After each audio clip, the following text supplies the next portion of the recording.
Le DAF Fresh Morning, c'est 104.5 tonnes de bonne humeur. Tous les matins. Sur les 104.5 Urban FM, la station urbaine, on est avec Jean-Paul. Jean-Paul, bonjour. Bonjour la fraîche. Comment tu vas ce matin? Ça va, ça va. Tu as passé un bon week-end? Oui, tranquille. Comme quoi, comme activité principale?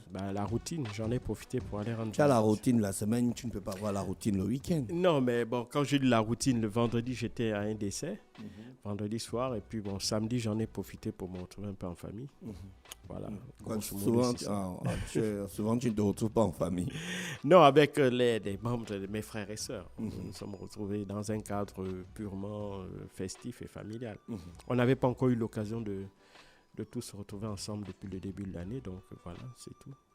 D'accord. L'actualité internationale nous emmène où ce lundi matin? On va en Côte d'Ivoire, on va parler de Laurent Gbagbo, dont le parti a proposé justement sa candidature à la prochaine élection présidentielle qui aura lieu l'année prochaine en 2025.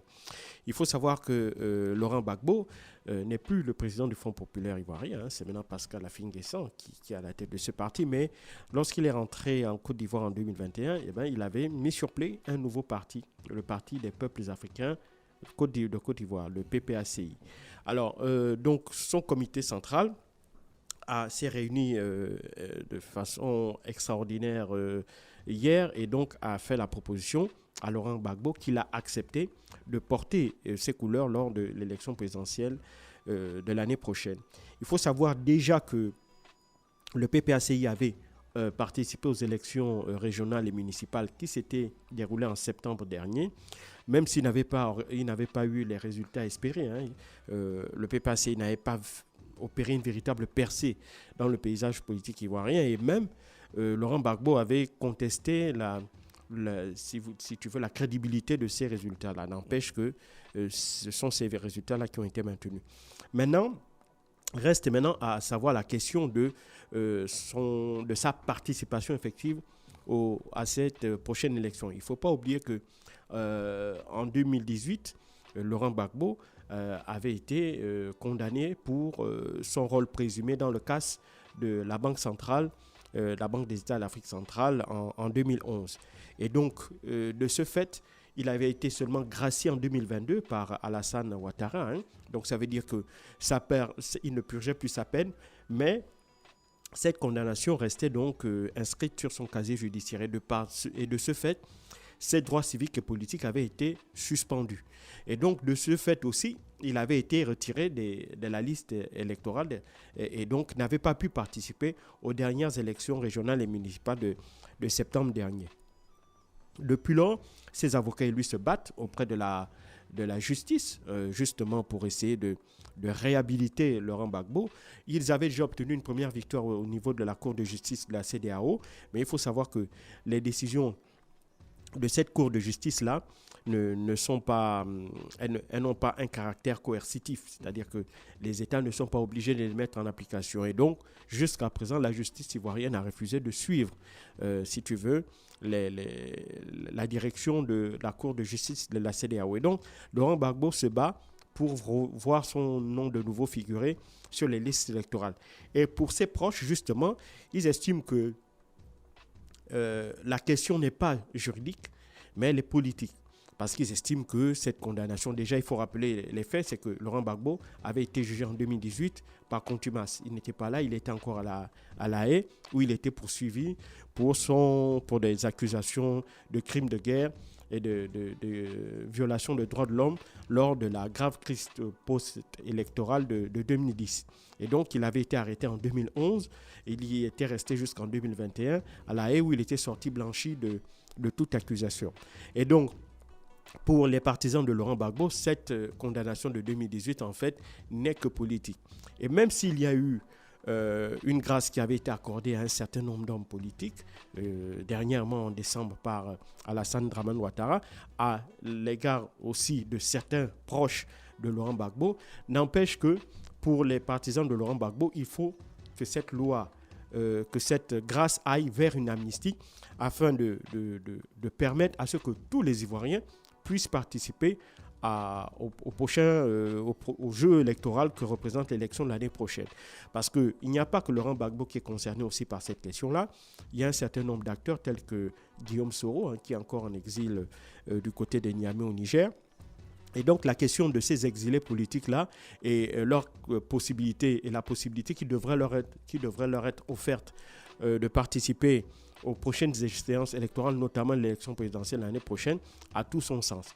Et je crois que de ce point de vue, le comité central du PPACI, qui a également annoncé que cette candidature sera formalisée au cours d'un congrès qui sera un congrès extraordinaire qui sera organisé à une date qui n'a pas encore été fixée, je crois que la volonté du PPACI, c'est de mettre un petit coup de pression à Alassane Dramane Ouattara pour l'obliger à aller vers cette amnistie-là, qui permettrait à Laurent Gbagbo de figurer sur les listes électorales et de recouvrer l'entièreté de ses droits civiques et politiques.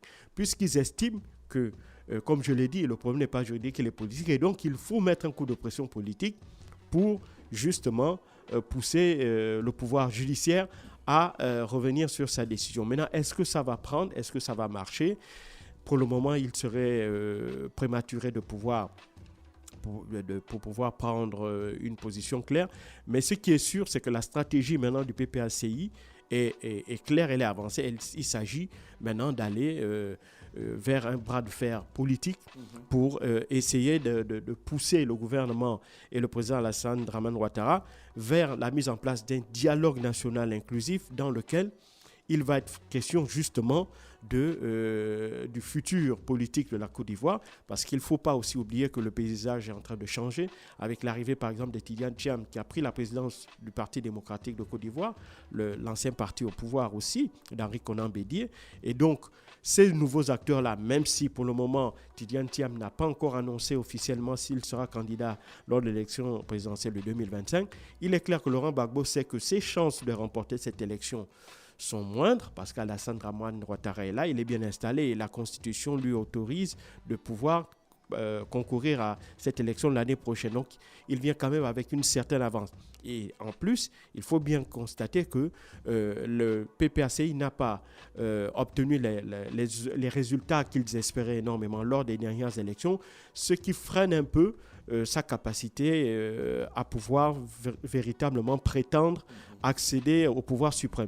Mais néanmoins, Laurent Gbagbo a un aura, a une influence qui est certes intacte, qui est encore très importante, et donc il veut s'appuyer sur ça pour essayer de pousser, justement, amener Alassane Dramane Ouattara à revoir sa position. Peut-être qu'il se dit qu'en prévision d'une éventuelle candidature d'Alassane Dramane Ouattara, il pense qu'il peut être le seul capable de le battre, et donc il essaie déjà de pousser ses pions pour qu'en cas de candidature d'Alassane Dramane Ouattara, il espère déjà, et en l'absence d'Henri Konan Bédié qui n'est plus, il espère pouvoir se positionner comme étant le principal adversaire d'Alassane Dramane Ouattara. Et donc de ce point de vue, il aura maintenant la capacité politique de peser sur le jeu et notamment l'obliger certainement à lui accorder une amnistie. Donc c'est un peu la stratégie à mon sens de Laurent Gbagbo. Maintenant, est-ce qu'elle va prendre? Ça évidemment, il faudra attendre les mois à venir et surtout l'année prochaine pour voir comment est-ce que la situation va évoluer,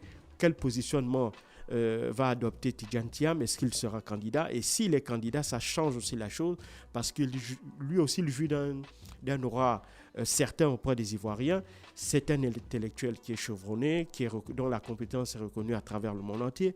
Ensuite, il a une autre carte que les deux adversaires, enfin potentiels, n'ont pas, Alassane Dramane Ouattara et Laurent Gbagbo, c'est celui de l'âge. Eux, ils ont 78 et 74 ans. Et donc, ça fait que lui, il arrive avec sa cinquantaine et donc, il est véritablement le jeune. Et donc, de ce point de vue, il aura une capacité de plus mobiliser auprès des jeunes. Et on sait que la jeunesse est une des composantes les plus importantes de la démographie ivoirienne. Et donc, à partir de là, s'il y a une candidature de Tidjane Thiam, je crois que ça peut changer totalement le paysage ivoirien. Ça peut amener même certains politiciens, et pourquoi pas Laurent Gbagbo, à voir leur stratégie. Mais en l'absence d'une candidature de Tidjane Thiam, eh ben, on s'oriente vers un nouveau combat entre ces deux mastodontes-là, Alassane Dramane Ouattara et Laurent Gbagbo. Et donc lui, en prévision de ce combat futur, il essaie de pousser déjà ses pions, il essaie de mettre la pression au gouvernement ivoirien et à Alassane Dramane Ouattara pour que, évidemment, il puisse concourir à cette prochaine élection présidentielle. Tu as regardé l'actualité du côté du Sénégal? Oui. Il faut savoir que la campagne pour l'élection présidentielle a commencé, même si elle a commencé timidement. Elle commence aussi dans un contexte un peu particulier, puisqu'il faut savoir que le ramadan va commencer au courant de cette semaine. Et donc, le fait qu'on ait pris un mois de retard, parce qu'il faut bien le reconnaître. Je pense que c'est aujourd'hui, non, le 11 mars. Voilà. Si je me trompe. Voilà, donc la campagne aurait dû commencer. En fait, il était prévu que la campagne commence et s'achève avant le mois de ramadan, qui est quand même un mois important d'un point de vue spirituel. C'est un mois de jeûne. Et donc, souvent, durant le mois de ramadan, du fait du jeûne, on essaie de limiter au maximum des activités qui demandent énormément d'énergie. Or, une campagne électorale, ça demande énormément d'énergie. Malheureusement, il y a eu les événements sur lesquels on ne va pas revenir. Puis, Macky Sall a dû revenir sur sa décision de renvoyer l'élection au mois de décembre prochain. Et donc, maintenant, les Sénégalais sont en pleine campagne. Et donc, cette campagne-là oblige l'ensemble des états-majors politiques sénégalais à revoir leur stratégie de campagne en tenant compte du jeûne du ramadan, parce qu'il faut savoir que 92% de la population sénégalaise est de confession musulmane, et donc elle est obligée de revoir sa stratégie. Je crois que la plupart des meetings vont maintenant se faire en soirée, soit en soirée pour les meetings sur des places publiques, soit dans des lieux fermés ou à travers des passages à la télévision. Et donc c'est tout ça qui permet c'est ce qui est en train de se produire actuellement. Maintenant, évidemment, tous les candidats qui ont été retenus sont en lice. Maintenant, l'idée d'un dialogue, donc tout ça a été balayé. Je crois que c'est la vingtaine de candidats qui avaient d'abord été retenus pour démarrer l'élection, pour démarrer la campagne en début février. Ce sont les mêmes là qui vont concourir. Et donc, maintenant, on va voir ce que cela va donner. Surtout que on n'a pas la candidature de Karim Wade, malheureusement. On n'a pas la candidature d'Ousmane Sonko, mais je crois que le PDS et le PASTEF qui a été dissous, mais donc qui a quand même fourni un candidat indépendant, on va voir ce que leurs candidats respectifs vont rapporter comme suffrage. Mais ce qui est clair, c'est que... sur le plan international, toujours, on est revenu dans la CEMAC. Oui. La CEMAC, c'est ça? Oui. Donc, il faut savoir que... la CEAC. Oui, on est revenu. Bon, la CEAC, disons que la CEAC a levé les sanctions, les sanctions qui nous empêchaient de pouvoir participer à l'ensemble des activités de la CEAC. C'était la seule organisation qui imposait encore des sanctions du fait de l'intransigeance de l'Angola. Je crois que l'Angola a dû se rendre compte de la volonté des autorités de transition de véritablement remettre le pays sur les rails. Et je crois que les autorités de la transition ont également apporté toutes les garanties que la CEAC a demandées en vue d'un retour à un ordre constitutionnel normal. Et donc, je pense que c'est ça qui a rassuré les Angolais aussi, puisqu'ils se sont rendus compte qu'ils ne pouvaient pas continuer à être un peu l'empêcheur de tourner en rond, donc le seul pays qui devait bloquer cette transition-là. Et donc, par conséquent, ils ont dû se résoudre à lever les sanctions. D'autant plus qu'il y avait aussi un autre problème, c'était celui de l'incident diplomatique qu'on avait quand même évité, avec le président de la CAC et le logement qu'il occupait, qui était censé être libéré, pour lequel il disait qu'il avait reçu la visite de Vandal. Bon, bref, ce problème-là aussi a été réglé. Et donc, pour le moment, donc, au vu de cette évolution-là, la CAC n'a fait que constater qu'elle ne pouvait plus maintenir ces sanctions-là contre le Gabon, et elle les a tout simplement levées. Merci Jean-Paul avec nous ce matin sur les 104.5 Urban FM, la station urbaine. Jean-Paul qui revenait sur l'actualité internationale. Restez connectés sur les 104.5 Urban FM, la station urbaine. Le DAF Fresh Morning, c'est 104.5 tonnes de bonne humeur. Tous les matins.